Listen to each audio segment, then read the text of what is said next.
So brief introductions. I was looking at the registrants beforehand, and for those of you who have been on for a few times now, I apologize as both the last slide and this slide is a repeat, but continuing to see some new faces, which is a great thing. We had over 40 people register and a lot of brand new faces to me. So to those, welcome and greetings. Thank you for being here. Briefly on CSP, we are a 22-year-old managed IT services and solutions firm based here in Raleigh, North Carolina. Do have some engineers scattered across the state of North Carolina, and with technology these days, even have some customers with offices all over the country, even worldwide now. So fortunately can span a large footprint, but again, based here in North Carolina with most of our customers also based here in North Carolina as well. We have three core parts of our business: managed services, trying to be a proactive approach to IT, help you out wherever you need it in your IT life cycle. Next, we have our cloud services. This is one of our fastest growing areas, obviously doing a lot of project work in the cloud, helping customers do cloud implementations, move to the cloud, optimization, and whatever it may be. And finally, our technology solutions division, which is sort of your classic on-prem technology integration. So helping clients with anything from installing new phone systems to wireless to networking to routing, firewalls, voice servers, data centers, virtualization, Citrix, whatever it may be. So really across the board there. As for me, I am Stephen Riddick. I am our VP of Sales and Marketing. One note that yes, you do not see an engineering beside that, so please be easy on me for the technical questions at the end. If not, I will get one of our great engineers and we will be back in touch with you. I've been with CSP a little over 5 years now. I actually started my career with Cisco, so very fitting with today's topic. And that's how I got into technology, went back, got an MBA, and then came back to CSP, and has been a fantastic experience. So with that, thank you again for being here. So as a brief recap of where we've been and where we are going, this is a three-part summer security webinar series. Security had obviously been an incredibly hot topic around the industry for a while now. As such, CSP had already started our process of trying to add more solutions to our toolkit to best be able to protect our client base. So a lot of this was already in process. Some of the actions of late spring escalated those timelines or expedited those timelines, and with what we saw with WannaCry and some of the other attacks that are after, we really need to move forward as fast as we can with these. So these are three new offerings for CSP. We do have installments of each of them already deployed, so we have been running them in beta, starting really exploring last winter and beta throughout the spring, and have them in production with customers already. So while they are new, not that new, you would definitely not be the first. We have seen huge demand in all three of these. So as a reminder, our first series was about 2 weeks, or our first session, was 2 weeks ago. That was PII Protect. As a refresher, or for those of you who were not on, that covered IT training. A huge vulnerability or gap, I guess, in IT security has been in-user training.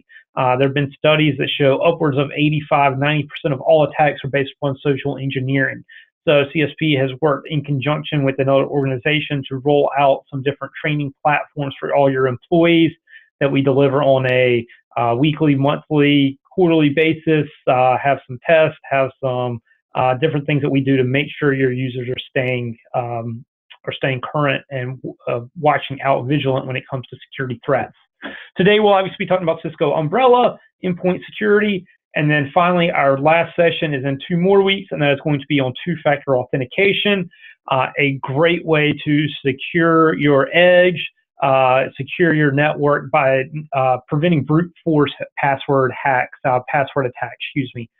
We actually have seen a huge rise in those as well. We have had a couple customers compromised and a couple customers roll this out as a way to prevent, if you have RDS servers in place or ports you need to keep open, even internally when people are coming on your network, how do you prevent a hacker from just brute forcing that? So two-factor authentication, great way to manage who's getting on your network. But today we are here to talk about Cisco Umbrella, a valuable layer of IT security. And we're going to come back to this momentarily, but I do think that term layer is so important. I mean, I think at CSP, when we talk about security, there's not one solution that is sort of your golden ticket, if you will, to prevent any breach. Instead, it has to be a layered approach.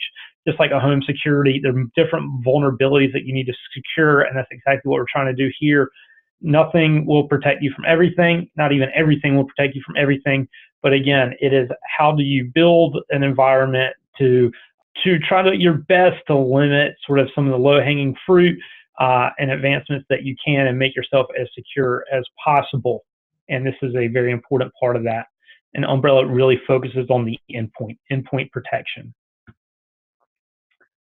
So starting with a brief question, and then really going to be the platform for how we dive into this entire presentation. But how has Cisco Umbrella grown into the largest DNS query security tool in the world? And one quick step back for those of you who may not be as technical, DNS, domain name server, really it is how you translate when you go to Google, www.google.com, to really all the ones and zeros that make the back end of the internet. Instead of looking at signatures, which we'll talk about a lot, which is what IPSs do, which is what antivirus do, looks at what's coming through your network. This DNS query, what it does is looks at where is the traffic going to, where is it coming from, and uses queries of all these different web addresses across the entire world to try to pinpoint where attacks, where vulnerabilities, where just different things are originating. So how has Cisco Umbrella grown into the largest one of these services in the world? And why is DNS also so important these days? And there are honestly three simple reasons. Excuse me. One, hackers are moving towards web-based infection mechanisms. Again, for a while it was really email was the biggest attack vector. Now web-based infection is also as critical. Two, remote users and distributed applications require different protections. Again, the way that your company is organized today and that people consume IT, I would imagine, is so different than it was when a lot of the security mechanisms were created many, many years ago. So we'll dive into that a little bit more. And three, as I said earlier, signature-based solutions, antivirus, anti-malware, firewall, IPSs don't do enough. So with that, we'll dive a little bit deeper into each one of these. First, vulnerability number one, web-based infections. One quick slide on just how ransomware works. For those of you who are technical, this will be an extremely easy slide. For those of you on the more the business side, hopefully it enlightens a little bit. But there are really two basic ways that ransomware ends up getting in your environment. One, email-based infection, and this is so common. Everybody's aware of this, but really you get an email with a malicious attachment. That's where things started. And, people would always say, hey, don't open an attachment from a sender you don't know. And that's, again, using that as a good example where things started. You open that attachment, ends up there's an executable or some other sort of file in there that downloads a ransomware payload. Ultimately, that encrypts. Your files are then inaccessible, and you need to pay somebody a ransom to be able to get those files or back up or restore from a backup from before you became infected. And honestly, web-based infections do an extremely similar thing. But instead of downloading an attachment, you can actually get ransomware by just clicking on a link or malvertising. That's a new trend that's really popping up a lot that we'll discuss more here momentarily. But ultimately, that links to the malicious infrastructure, and then that automatically downloads it down behind the scenes. So you don't even have to download, say, a PDF. That was where, again, 5 years ago, everybody said, don't click to download anything. Now, you don't even have to click to download. You can click on a link that then behind the scenes will do that downloading for you. Ultimately, you get the ransomware payload, you encrypt it, and you can't get your files. When it comes to how ransomware works, with both these things, email and web-based, honestly, most businesses leverage an email security platform to scan attachments and look for malicious links. If you're a CSP customer, we always recommend this, and a good large majority of our customers have solutions like this in place. I hope all, and I think. And that's been very common for a long time. But when it comes to web-based infections, and I think because of so many people having email security, the hackers have adapted. And now the majority of exploits are coming via malicious advertisements and links on social media. And so what we are trying to do here with Umbrella is protect against those threats. And so this is just a really fascinating stat to me. At least 27% of the Alexa 1000 websites are delivering malware via malicious advertising. So in case you don't know Alexa, they are a site and organization that just ranks websites by traffic. So almost like the Nielsen ratings, but for websites. So if you go, Google's #1 on that list. Facebook is #2. Amazon, Yahoo, all the big names are up there. So it's not like this is polling sort of these offshoot deep dark web pages that they're going to. No, they are looking at the largest web pages. And even out of these largest web pages, there are delivering malicious advertisements and malware on 27% of these. And you might ask, well, how's that possible? Well, honestly, a lot of people are buying fake advertisements and they're putting links on there. These companies don't necessarily care who the advertiser is, but ultimately you click on a link from that advertiser and it's redirecting you to a site where you could ultimately get malware. So malvertising, using hijacked images to target SMBs, really to target anybody. I know we're focusing on SMBs here, but I mean, this is just an example right here. That could be a link. Everybody's used to seeing ads on websites that they go to. There could be an advertisement on there that looks normal, looks real. The second you can click on it, it's taking you to a place where it's then downloading malware on your machine. Social media, also ground zero for exploits, whether it's LinkedIn, Facebook, Twitter, thousands of others out there. I mean, just at the most basic level, everybody knows commenters who are trying to get you to, click on something. Hey, check out my dog skateboarding. A lot of these are real. A lot of these are your friends, but a lot of them are fake as well. And ultimately, the goal is just trying to convince you to click, getting you to a site where they can then infect you. And even if it's not ransomware that they're putting out there, again, a lot of these aren't necessarily attack vectors for ransomware, but still malwares, ways that you can get infected, ways that can open doors for people to gain access into your environment. So vulnerability #2, remote users and distributed applications. So how IT was built. I mean, if you really think about, when IT first started coming on strong, especially corporate IT, 80s into the 90s, really everything was consolidated into a single physical space. You had your infrastructure, you had your workplace desktops, you had your business applications, and everything was within that one physical structure. As you all know, I mean, things have changed immensely over the past few years. And to be candid, I don't think people adapted or rethought about security as it's changed. So now you have roaming laptops, people taking everywhere. You have critical infrastructure that's out in different clouds. You might have your business applications that are also cloud-based. So no longer are you within one brick and mortar where you can come up with some great endpoint protection, physical controls just at the one sort of baseline to the internet. Now it is much more all over the place. You have to protect throughout. By 2018, Gartner estimates that 25% of corporate data traffic will bypass perimeter security. So again, it's not just about perimeter security these days. Vulnerability #3, signatures are not enough. So, I mean, you may ask, why isn't my antivirus protecting me? Well, it is, but for those of you who aren't too familiar with the technology between antivirus, I mean, antivirus and a lot of things are signature-based. And what we really mean by that is some sort of virus, some sort of Trojan, something comes out.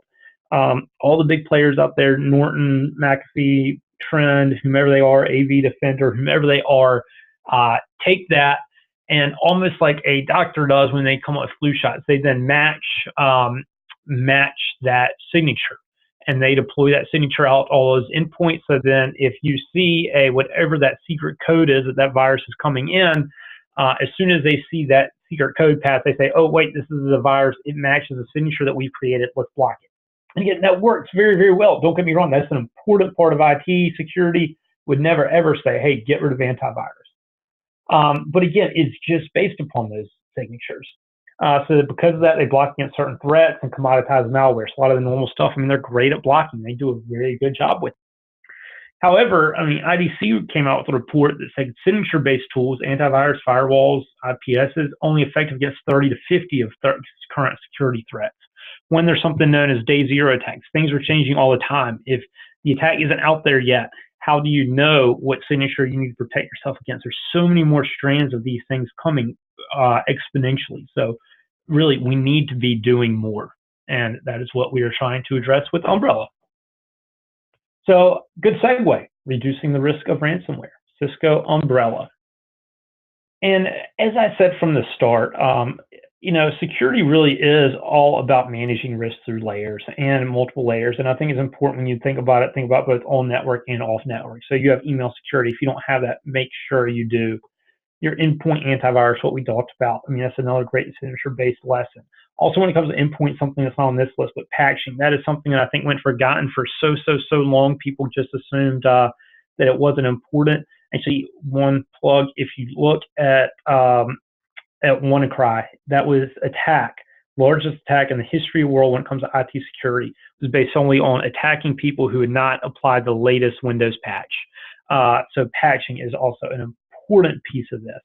You have your firewall for on network. You have Umbrella, network layer security service, training and policy, which we also spoke about with PI Protect. So this is actually a canned, some slides that I got from Cisco. In my opinion, there's many more. Would love to talk about this, but a great example to, again, just articulate what we mean when we say this is only a single layer, but it is a critical layer of it. So in Cisco's mind, in our mind, Cisco Umbrella is a great first line of defense against internet threats. And so they're on the left. As I said, instead of looking at signatures, it is looking at IP addresses.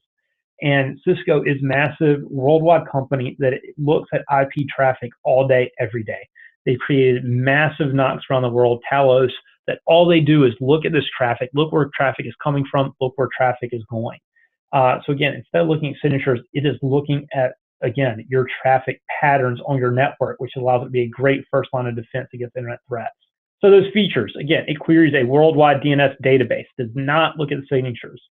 It's that endpoint protection. It works on or off your network. So it resides on that end device. So whether somebody is in the office or out roaming, it is always working.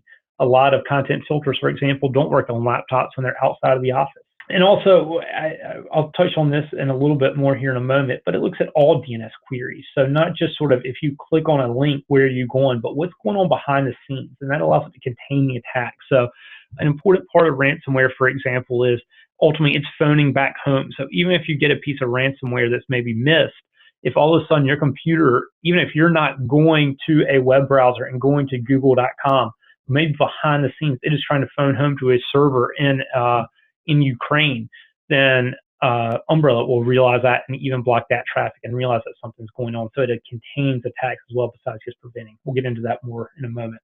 The differentiators, I mean, it's built into the foundation of the internet. Again, it's looking at all traffic across the entire internet, built into the foundation there. Intelligence to see attacks before they're even launched, before maybe we know what that signature is. It's looking at where they're coming from. And visibility and protection everywhere. So, I mean, fortunately, I mean, there is just a massive view of the internet, and this is just Umbrella's view, but also they are tied into Cisco's backend as well, which is much greater than even this. But when you look at Cisco Umbrella, it's just one product.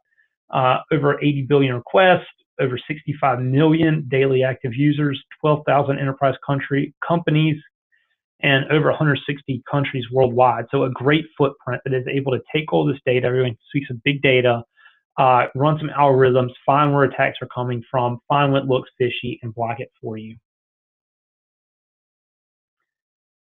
So as we said, the intelligence is really all about statistical models, and it's all based on origin. Where is your data traffic coming from and going to, as opposed to signature based?